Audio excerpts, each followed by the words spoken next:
হযরতে আনাস ছোট্ট মানুষ, ভাগ্যবান মানুষ, 8.5 বছর বয়সের সময় রাসূলের খাদেম হওয়ার সৌভাগ্য অর্জন করেছেন।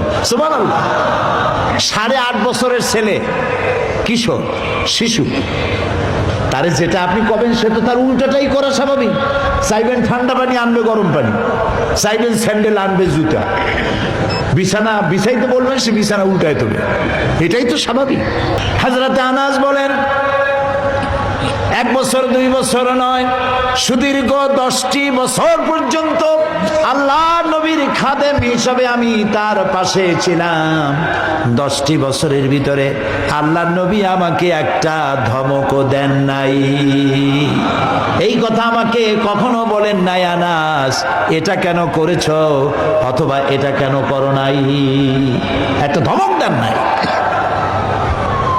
নবী করিম সাল্লাল্লাহু আলাইহি সাল্লাম বলছেন, আদ-দীন ওয়ান নাসিহা, দিন হচ্ছে ভালোবাসা, উদারতা, মহব্বত। মারামারি করে ইসলাম প্রচার করার জন্য ইসলাম আসে নাই, কোন নবী করে নাই।